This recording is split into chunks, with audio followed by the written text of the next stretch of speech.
Está em Malaquias 3:1. Querem abrir? Malaquias 3:1. O último livro do Antigo Testamento.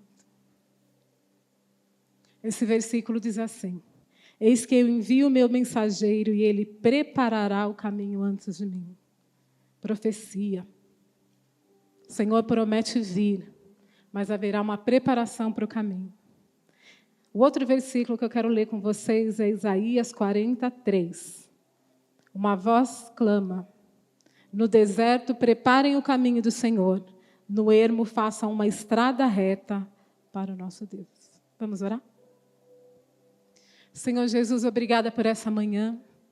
Obrigada pelo privilégio de podermos ouvir e aprender a Tua palavra assim, Pai, com liberdade, com portas abertas. Obrigada pela Tua presença, Senhor. Obrigada pelo coração que Tu nos deste. Nos fortalece para aprender, Senhor.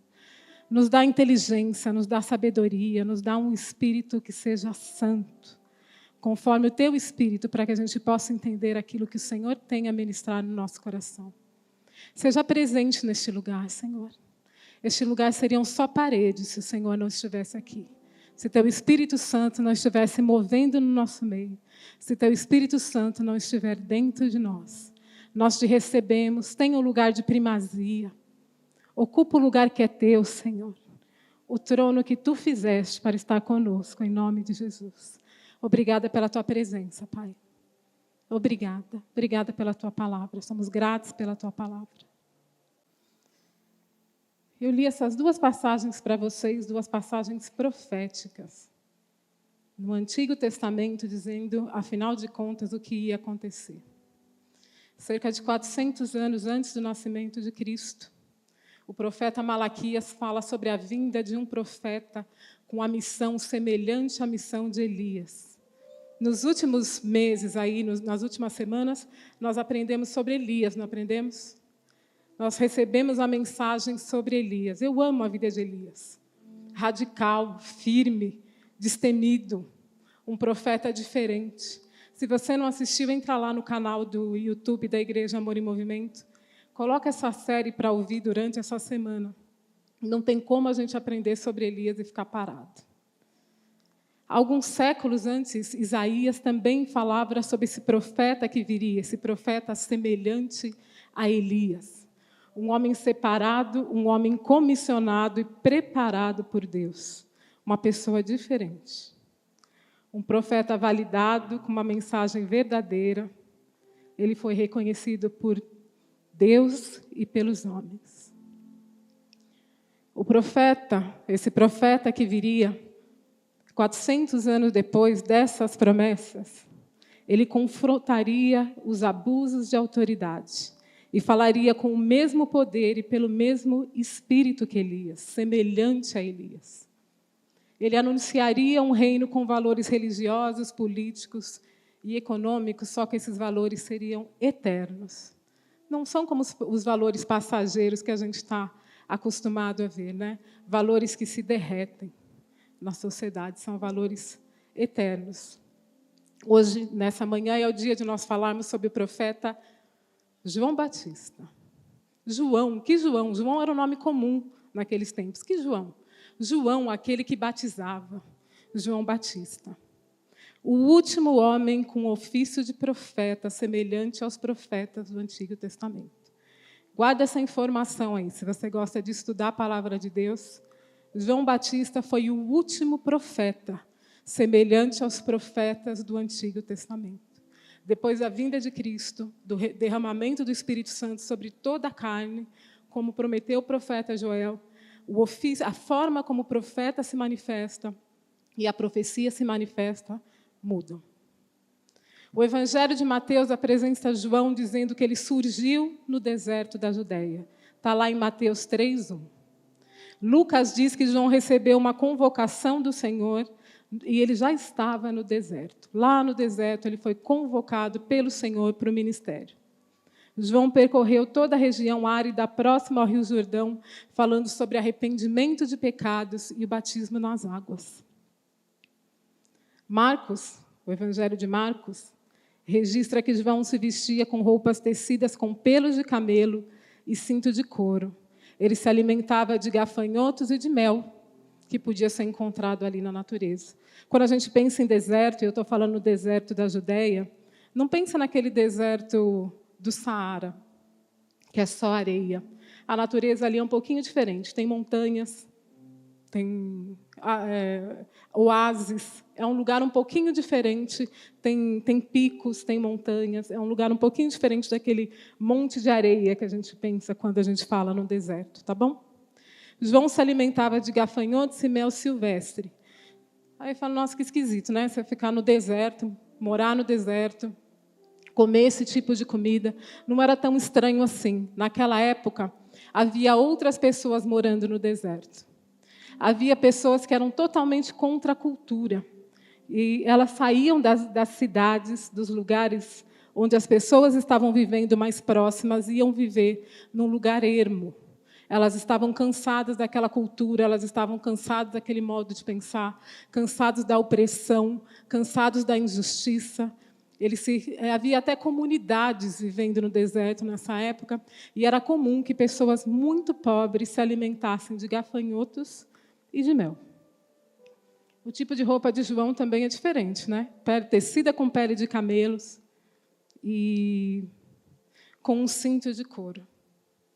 É um personagem que talvez hoje, se nós encontrássemos, nós não dessemos muita atenção à mensagem dele. E João foi o último profeta do modelo do Antigo Testamento. Encontrar João era como encontrar Elias.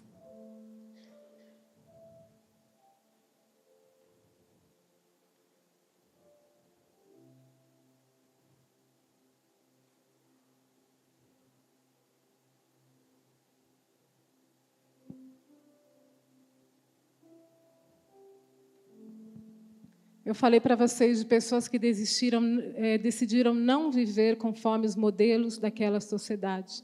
João estava ali perto delas, mas ele era diferente. João Batista significava uma ruptura, uma quebra, o fim de uma era. João foi resistente e corajoso, não se intimidou com pouca coisa, e ele não gastou tempo agradando pessoas. Sua mensagem trazia confronto e apresentava as consequências do pecado. João repreendia, João exortava, João confrontava as multidões. E mesmo com esse discurso muito duro, com essa palavra muito dura, multidões vinham ouvi-lo. Isso é uma característica da palavra de Deus, né? Se a gente está lendo a palavra de Deus de verdade, a palavra nos confronta. Não é conforto. Não espere encontrar conforto o tempo todo na palavra de Deus. Mas esse confronto faz com que a gente busque mais, e a gente busque mais. A Bíblia diz que as palavras de João, essas palavras tão duras, né, de arrependimento, essas palavras entusiasmavam as multidões. Entusiasmavam, sim. A mensagem de João trazia entusiasmo, trazia ânimo. Falando um pouco sobre a história de João, João era de uma linhagem sacerdotal. João era filho do sacerdote Zacarias e da sua esposa Isabel. Eles moravam no sul da Judeia, numa região montanhosa. Um casal temente a Deus, e a Bíblia fala, a maneira como a Bíblia apresenta esse casal, você tem a impressão que eles nunca erraram na vida, mas não é isso que está falando. Mas está falando que eles eram exemplares, um casal exemplar. Temente a Deus, devotos, mas eles não tinham filhos, Isabel era estéril. A maneira que a Bíblia fala que Isabel era estéril, fala de uma forma que parece, puxa vida, um casal tão bom, gente tão de Deus e não tem filhos. Nesse relato que está lá no livro de Lucas, diz que Zacarias estava no período de serviço no templo. Alguns estudiosos afirmam que a Bíblia fala que eles já eram de certa idade, né? Os estudiosos dizem que o sacerdote servia no templo mais ou menos durante 30 anos. Então, acredito que eles não eram tão mais velhos do que nós somos. Eles tinham 50 e poucos anos, né? E, naquele momento de serviço, Zacarias recebeu um privilégio, que era levar as orações do povo de Deus e apresentá-las diante a Deus. Imagina que, naquele momento no templo, havia uma multidão do lado de fora.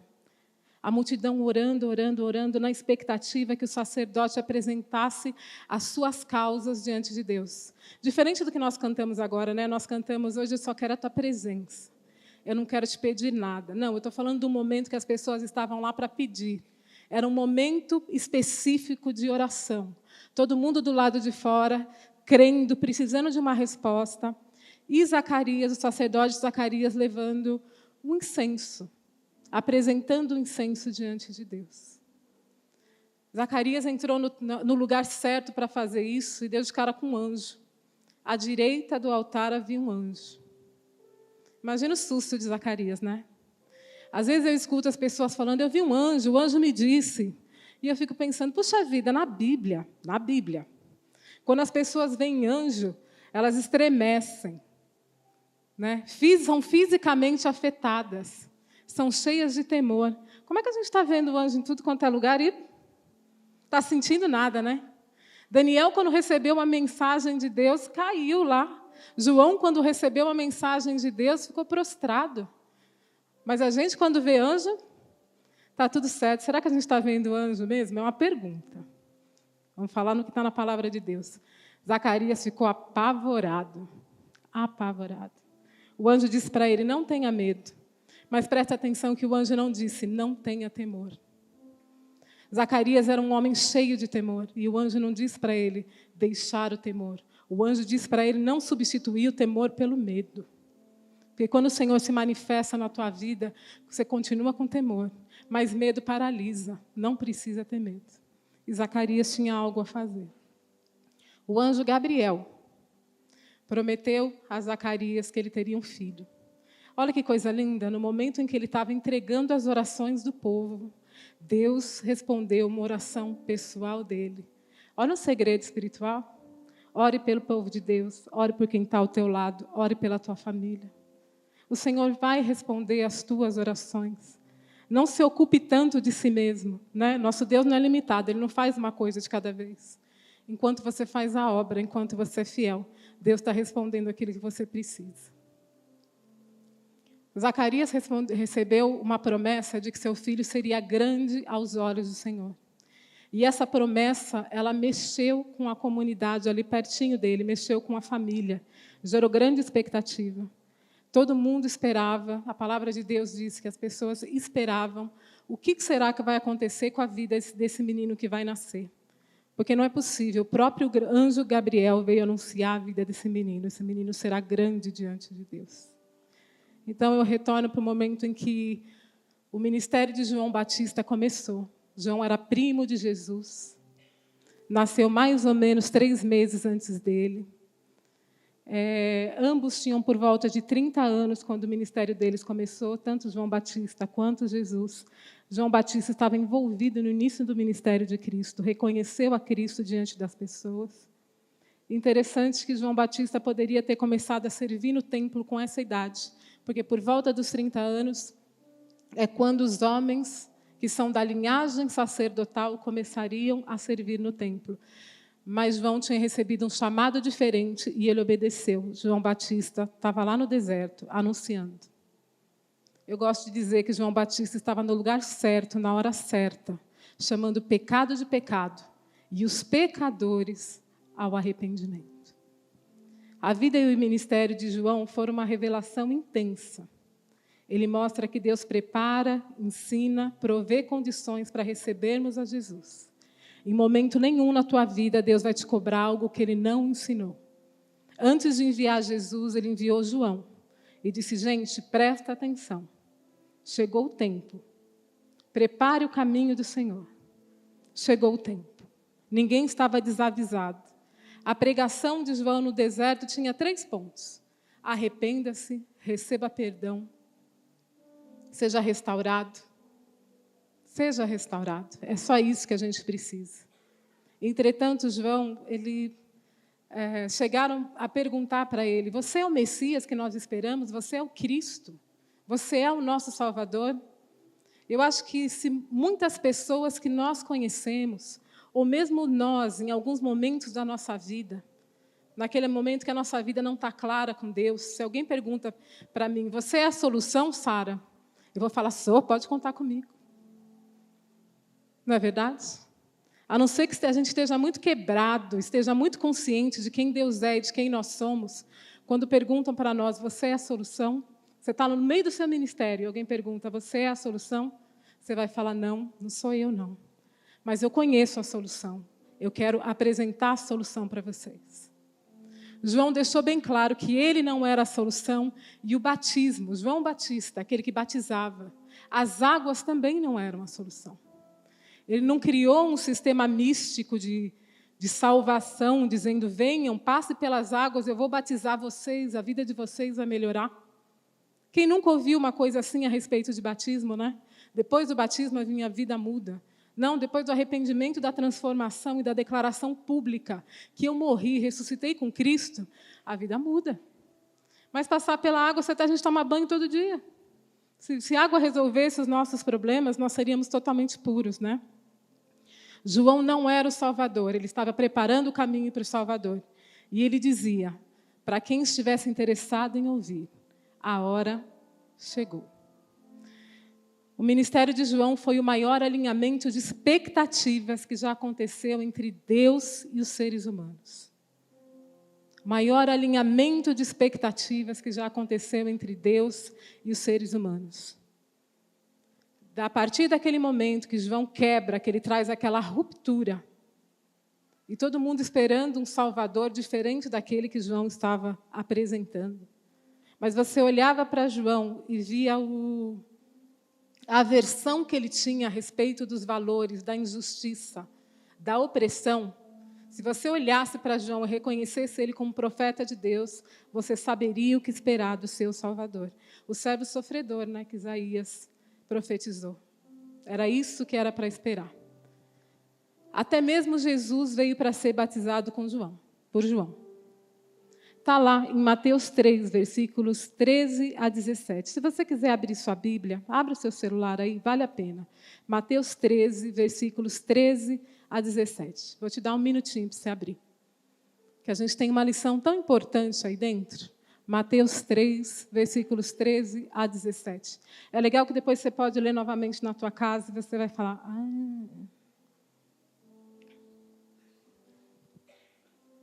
Por esse tempo, Jesus foi da Galileia para o Rio Jordão, a fim de que João o batizasse. João, porém, quis convencê-lo de mudar de ideia, dizendo, eu é que preciso ser batizado por você, e é você que vem a mim? Mas Jesus respondeu, deixe por enquanto, porque assim nos convém cumprir toda a justiça. Então João concordou. Depois de batizado, Jesus saiu da água, e eis que os céus se abriram, e ele viu o Espírito de Deus descendo como uma pomba, vindo sobre ele. E eis que uma voz dos céus dizia, esse é meu filho amado, em quem eu me agrado. É um texto que você já pode ter lido várias vezes na tua vida.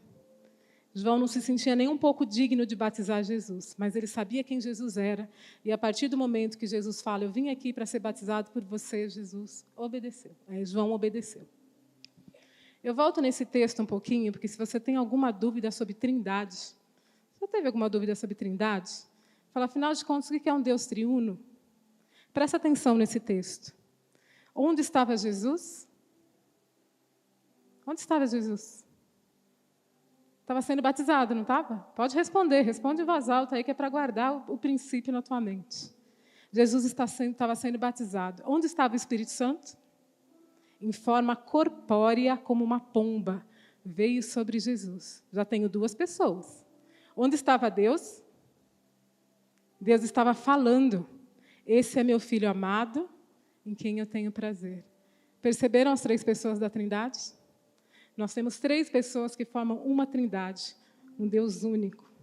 Não tem mais dúvida, né? Tem coisas que... Olha como essa palavra esclarece a questão do nosso Deus triuno. A Bíblia fala que as multidões estavam indo para encontrar João Batista no deserto e ser batizado por ele. Multidões, muitas pessoas estavam indo lá. Até mesmo líderes religiosos, né, os mestres, fariseus, eles estavam indo para ser batizados por João Batista.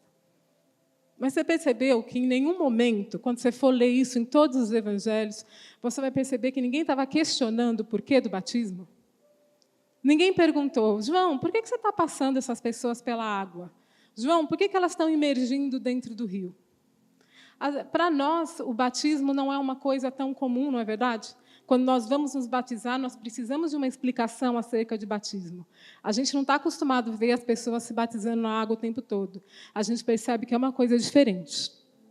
Mas para aquela cultura, para o povo de Deus, não era. Você já se perguntou por quê? Ninguém demonstrava surpresa. De fato, a purificação pela água era um elemento cultural da vida dos judeus. Era normal, existia uma série de cerimônias, ou uma série de procedimentos religiosos que exigiam algum tipo de purificação pela água. Era um elemento cultural daquela cultura. Quando Israel saiu do Egito, o faraó os perseguiu, nos perseguiu? Ele foi derrotado quando as águas o cobriram, o faraó e seu exército. Quando o mundo, conhecido naquela época, quando o mundo estava imerso em pecado, na impiedade, na época de Noé, como é que Deus resolveu a questão? Ele submergiu todo o pecado, né? Tudo que estava acontecendo de errado, a iniquidade na água. O povo judeu estava acostumado a entender a água como um elemento de purificação. Eles iam poder nas águas. Quando você falava em ser coberto pelas águas, eles entendiam que havia algum poder nisso. Entre os rituais judaicos, eu posso citar o mikvah. Mikvah nada mais é do que a palavra piscina. É uma piscina com umas dimensões pré-estabelecidas, com algumas regras muito claras para ela ser útil. Então, por exemplo, a água deveria ser água corrente, não pode ser água parada, como é a nossa piscina. Uma água para que você possa submergir e ser purificado, na cultura judaica, é uma piscina que represa água corrente, né? Essa piscina ela era usada para iniciar e para terminar ciclos, purificar-se para o novo. Eu vou dar alguns exemplos para vocês. Na prática de purificação do povo judaico, por exemplo, no final do luto, alguém morreu na tua família, você está ali em luto. Como é que você declara que chegou o fim do luto? Você é imerso em água. Uma conversão religiosa, proselitismo, alguém que não é do povo judeu e quer se converter ao judaísmo, ele também passa, ele é imergido em água. Antes de oferecer sacrifícios, o povo judeu precisa de se purificar, imerge em água. Preparação pessoal para rituais religiosos, para celebrações religiosas. Amanhã é o sabá, hoje o que a gente faz? A gente imerge em água. A mulher também, a mulher casada, no fim do período menstrual, ela passava pela água para mostrar, agora comecei um novo ciclo, comecei um novo momento na minha vida. Há uma série de regras sobre o tipo e local próprio para essa imersão. Deveria ser água corrente, como eu já falei para vocês, com uma fonte natural que podia ser chuva, rio, até mesmo neve derretida, depende de onde você está. O mar também serviria para fornecer água para essa purificação, porque é uma fonte natural. A água, para o povo judeu, para o povo de Deus, é considerado um símbolo espiritual poderoso. É por isso que ninguém estranhou quando João começou no deserto a batizar. Tem mais alguns critérios para essa purificação. Você tem que tirar todos os seus adornos, você não pode estar com nenhum enfeite. É necessário tomar um banho antes, mostrar as suas mãos para os auxiliares, para eles poderem constatar que você está limpo, de verdade, tá bom? E aí sim você passa para a questão da imersão. Durante a imersão, essa imersão que eu falo para vocês, que é cultural entre os judeus, existe um momento de oração.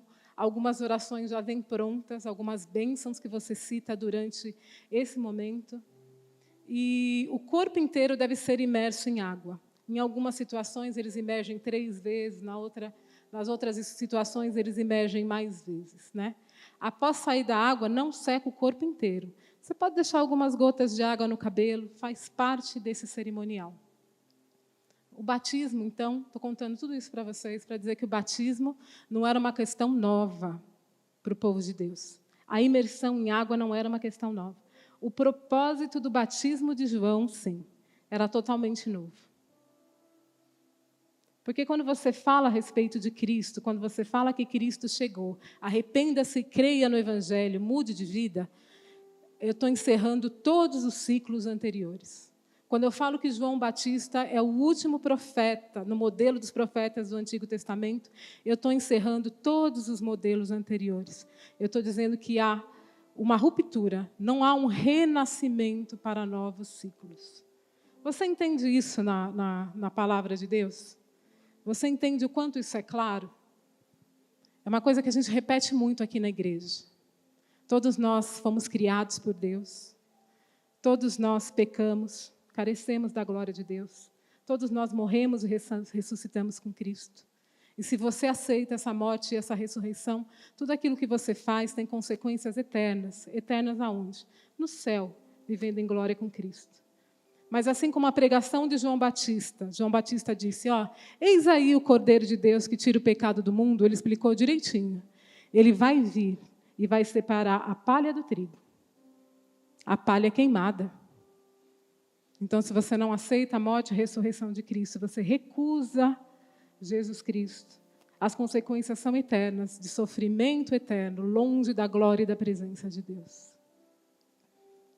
Você percebeu que tudo isso que eu falei para você não é um ciclo? A gente não vive em ira, pecado, culpa, vontade de Deus, ira, pecado, culpa, vontade de Deus. É linear, é um contínuo. Nós fomos criados por Deus, nós pecamos, nós morremos e ressuscitamos. Tudo que nós fazemos agora tem consequências eternas, nós estamos indo para a glória. Jesus Cristo já se revelou glorificado. Eu não vou voltar, eu não vou renascer, não é verdade? Eu não vou nascer de novo, esperar uma nova morte, não vou nascer de novo, esperar uma nova morte.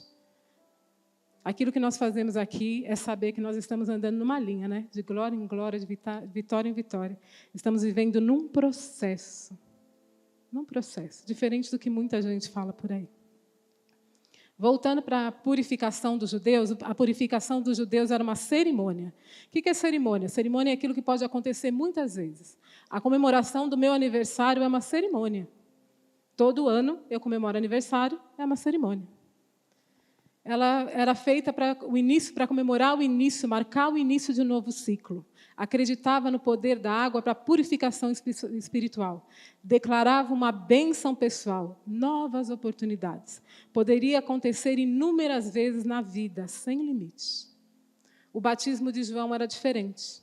O batismo de João era um rito, um ritual. Qual a diferença entre ritual e cerimônia? Rito é uma vez só na vida. Você passou, você não passa de novo. Era um ritual público para declarar uma verdadeira transformação pessoal.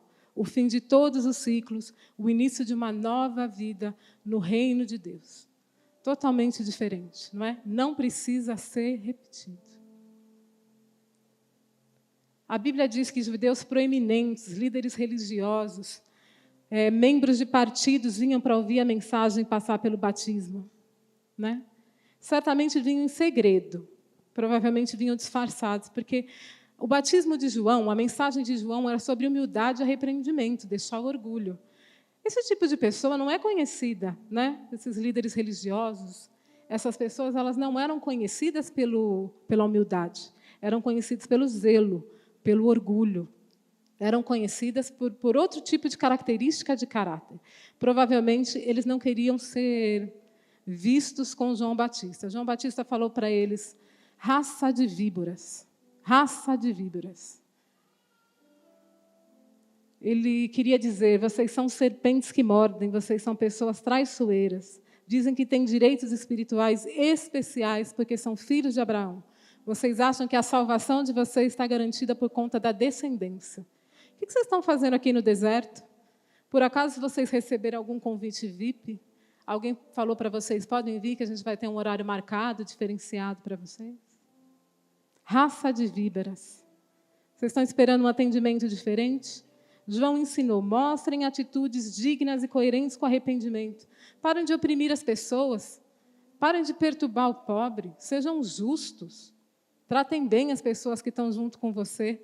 Não fiquem brincando, não fiquem impondo suas convicções. O reino de Deus não vem nem por herança, nem por pertencimento.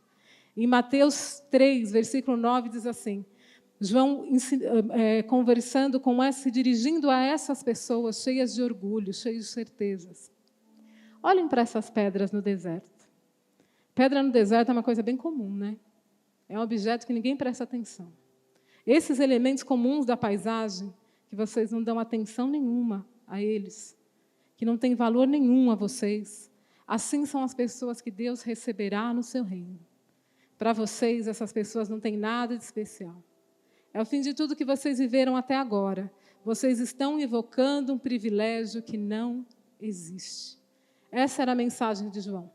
E aí essa mensagem ela desperta um sentimento ruim em algumas pessoas, né? Será que João, com essa conversa toda dele, ele não está querendo ser um líder? Será que ele não está querendo ser proeminente diante do povo? Será que João não está querendo tomar o lugar da gente? Mas o único propósito de liderança e função de liderança que João tinha era preparar o caminho para receber a Jesus.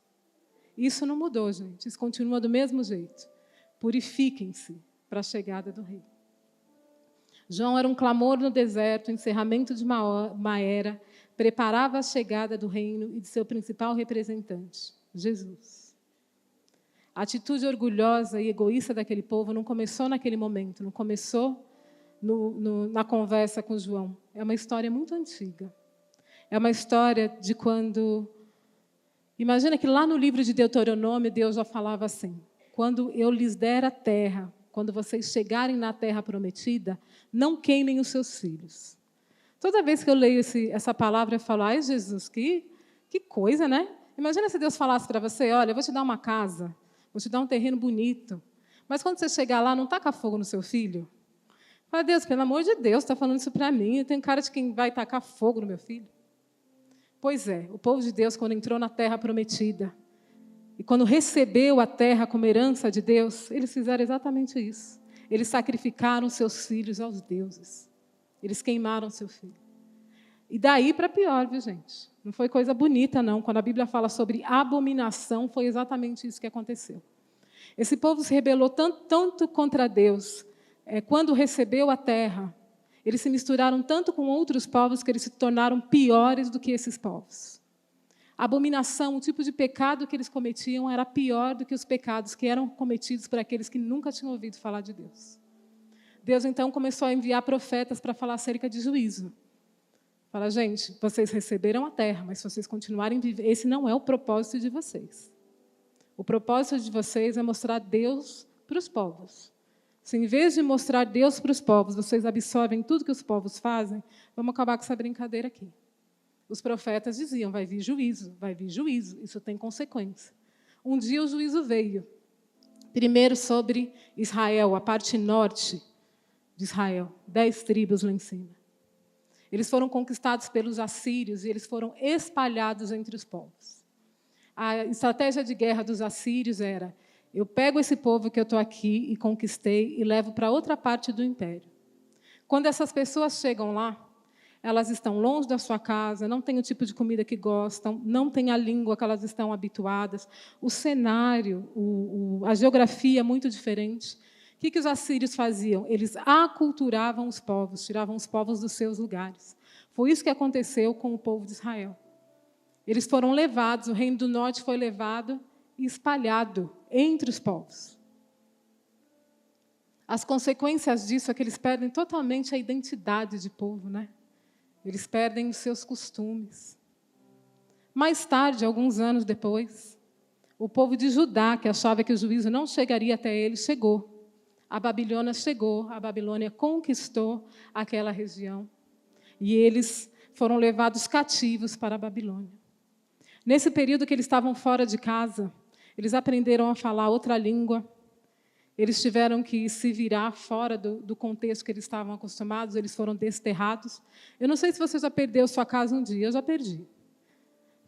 Às vezes a gente olha e fala, Deus, olha, isso não é brincadeira, não. Você perde a sua casa, você perde a sua identidade, você perde as suas coisas.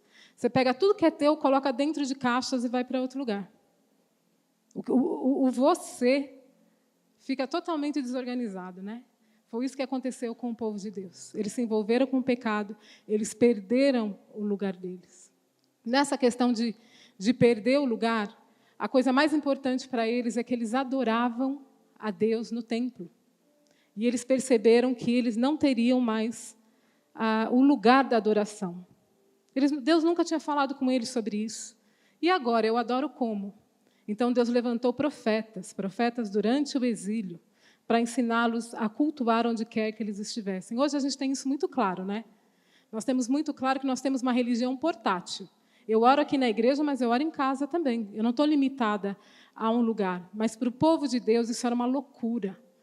Adorar longe do lugar da adoração. E eles tiveram que aprender a fazer isso. Isso foi juízo. 70 anos depois, eles retornaram para a terra.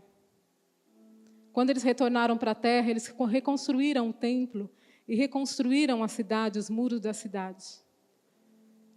Mas não era igual. Eles perceberam que não era igual. Que a glória de Israel, durante os reinados de Davi e de Salomão, nunca mais ia existir. O templo era rudimentar, não era tão bonito. A cidade não era tão bonita, não era gloriosa. Eles não eram respeitados pelos povos, muito pelo contrário. Eles viviam uma vida muito mais simples do que viveram quando perderam a terra. Essa posição de orgulho, de desobediência, de independência de Deus, fez com que esses homens perdessem tudo aquilo que eles achavam, esses homens e essas mulheres perdessem tudo aquilo que eles achavam importante.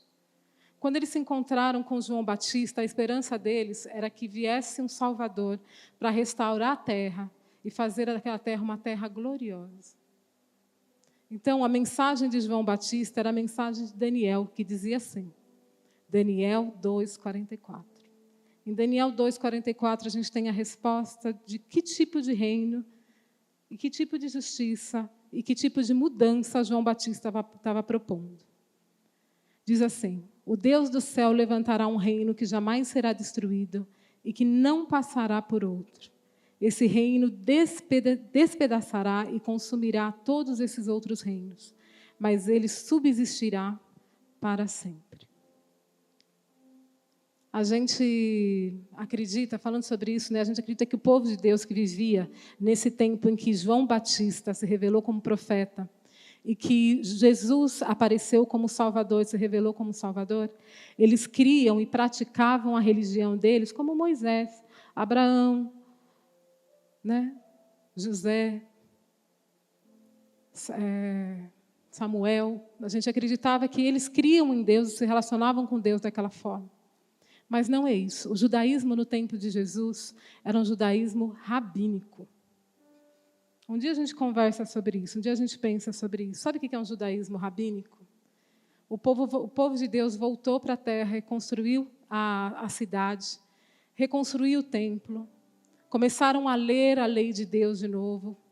Só que eles perceberam que o livro escrito, o livro da lei, não abordava as questões daquele tempo como eles queriam. Então, eles falaram, quando nós saímos daqui, imagina, Moisés lá no deserto. Quais são as questões sociais que você pode ter no deserto? O que você se preocupa no deserto? Você se preocupa com abrigo, com comida, com roupa, com caminhar no dia seguinte. Agora, nós somos uma nação, nós temos problemas econômicos, sociais, nós temos problemas políticos. Então, eles começaram a ler a palavra de Deus de novo e pensaram, essa palavra ela não traz as respostas que a gente precisa. Como é que nós vamos resolver isso? Eles começaram a ter, a partir de Esdras, grupos de homens que estudavam a palavra de Deus e explicavam a palavra de Deus oralmente. Isso se chama tradição oral. Aos poucos, essas explicações sobre a palavra de Deus, elas dentro do povo de Deus começaram a ter a mesma equivalência da lei. Não é como nós, que quando vamos estudar a Bíblia, nós pegamos um comentário bíblico, nós pegamos um bom livro e usamos a Bíblia como nossa regra de fé e o comentário bíblico para nos auxiliar.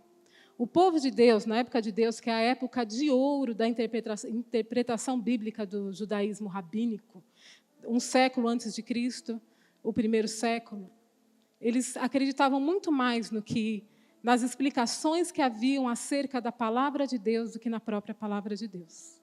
A palavra de Deus ela foi ficando como que secundária, e as explicações sobre o que os textos queriam dizer foram para cima.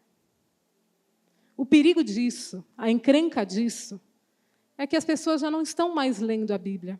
Eles tinham a Bíblia de Gênesis a Malaquias e não estavam ligados nesse texto, eles estavam ligados aos ensinos rabínicos. Eles estavam ligados ao que os homens falavam a respeito da palavra de Deus.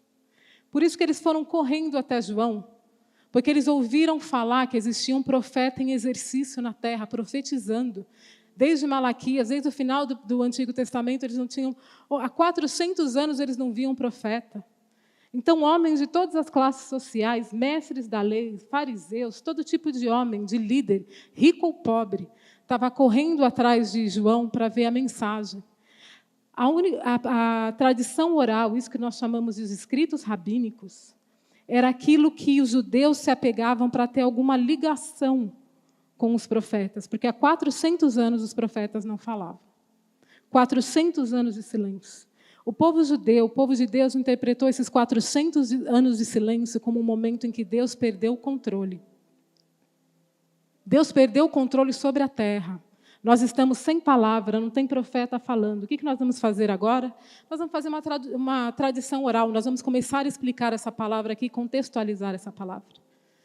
Nós achamos que porque Deus não está falando, a palavra dele está ficando desatualizada. Um assunto comum para nós hoje em dia, né? Falar a respeito da atualidade da palavra de Deus. A palavra de Deus tem ou não resposta para as nossas questões? E eu vou responder isso para vocês, se a palavra de Deus tem ou não resposta para as nossas questões. Há uma série de argumentos a respeito disso, que um dia que se a gente tiver tempo, a gente conversa sobre isso. Mas importa para nós o que eles não tiveram paciência, o que eles não tiveram obediência de esperar, foi Deus começar a falar novamente. E quando Deus começou a falar novamente, eles não perceberam que aqueles 400 anos de silêncio era um momento de intensa preparação de Deus para a vinda do Messias. Deus estava trabalhando em silêncio, de forma absolutamente intensa, preparando todo o cenário, preparando o povo, preparando corações. E João foi o último que chegou lá e disse: prestem atenção, o tempo acabou, Jesus chegou. Ele disse: eis aqui o Cordeiro de Deus, que tira o pecado do mundo. A Bíblia fala que Jesus disse o seguinte: entre os nascidos de mulher, ninguém é maior que João, mas o menor do reino de Deus é maior do que ele. Difícil de entender essa palavra, não é? Jesus falando acerca de João Batista. Entre os nascidos de mulher não há ninguém maior do que ele, mas no reino de Deus o menor é maior do que ele. João Batista foi o maior por ele ter proferido pessoalmente diante de Jesus, ter anunciado a vinda de Cristo diante do próprio Cristo. Entenderam a grandeza? Ele foi o último a dizer: o Salvador vai vir, o Salvador chegou. Ele apresentou pessoalmente o Salvador ao povo. E ele é o menor, ele é considerado menor, porque o seu ministério se encerrava ali. A partir do momento que ele apresentou o Salvador, ele diminui. Importa que eu diminua, importa que ele cresça. Ele é a pessoa certa para quem vocês têm que olhar. A partir de João, os que creram e morreram como mártires são muito admiráveis. Vou falar para vocês, são admiráveis. Nós conhecemos pessoas que morreram, nós temos livros de história a respeito de pessoas que morreram pregando a palavra de Deus. Eles, ao invés de vá, pregue e viva, era o vá, pregue e morra. Quantas pessoas morreram por essa palavra? Quantas pessoas morreram apresentando Cristo ao mundo? Mas provavelmente, aqui no Ocidente, e da maneira que as coisas estão, a liberdade que nós temos de culto, de falar sobre Cristo, de nos reunirmos com portas abertas, de praticar a nossa fé, a maioria de nós não vai ser morto por conta da palavra. A maioria de nós não vai entrar num livro de história por conta da maneira como serviu Jesus, entregando sua vida até morrer. A maioria de nós tem o desafio de viver, pregar essa mensagem e sobreviver a ela. Você pensa sobre isso? A maioria de nós vai ter o desafio de não ser conhecido por ninguém, de nunca ninguém nem saber o seu nome, mas o teu nome estar escrito no livro da vida. A maioria de nós vai viver os valores do reino de Deus, os valores de um reino eterno. Vai viver aqui na terra, sem se importar com o que as pessoas pensam de nós, mas sabendo o que Deus diz a respeito de nós. João Batista foi um homem com reputação nos céus e na terra. Jesus falou que ele era grande. Eu estou contando para vocês aqui, João Batista foi reconhecido por ser um grande profeta. O último profeta segundo o Antigo Testamento. Essa ideia de ter criado uma tradição oral e ter criado uma série de explicações para a palavra que não estavam dentro da palavra, faria o maior sentido se Deus não tivesse um plano. Mas Deus tinha um plano perfeito. E Deus nos revelou esse plano e é isso que nós estamos fazendo aqui. Os 39 livros do Antigo Testamento ganharam mais 27. Não precisava ter sido escrito uma tradição oral. Nós temos um Novo Testamento, livros históricos, evangélicos. Nós temos as cartas que nos explicam a viver diante de Deus, como é que nós vivemos como cristãos. O povo de Deus se adiantou e criou uma Bíblia que não era a Bíblia. Por isso que quando eles encontraram Cristo, eles não estavam esperando o Redentor da Bíblia. A palavra de Deus está completa, é infalível, inerrante. Nossa única e verdadeira regra de fé, ela é atual e totalmente suficiente. Se você me perguntar, mas a Bíblia tem resposta para as nossas questões sociais, para as nossas questões políticas, para as nossas questões emocionais? A Bíblia tem resposta para tudo isso? Tem resposta para a injustiça? Tem resposta para esses problemas que aparecem aí Tem resposta para cancelamento na internet? Tem resposta. A pergunta que eu faço é, nós estamos dispostos a ouvir essa resposta, aceitar essa resposta, pegar esse princípio eterno e obedecer esse princípio eterno? A minha pergunta é, esse imperativo de vá, pregue, viva, é uma escolha. Você vai ser confrontado com isso. A partir do momento que você diz, eu creio, as pessoas vão olhar para você e falar, então eu quero ver o que você vive, o que você crê. A maioria de nós vai viver isso. E se em algum momento você acreditar que Deus está em silêncio, não crie uma palavra para Ele. Havia uma nação inteira esperando um eis que te digo, esperando um profeta. Quanta gente está aí esperando um eis que te digo? E Deus estava dizendo para essa nação inteira de Israel, está dito, está falado. Vá, pregue e viva. Amém? Vá, pregue e viva. Em nenhum momento da tua vida, você confunda o silêncio de Deus com a ausência. Nosso Deus trabalha em silêncio de uma maneira fenomenal, não é? Você percebe isso?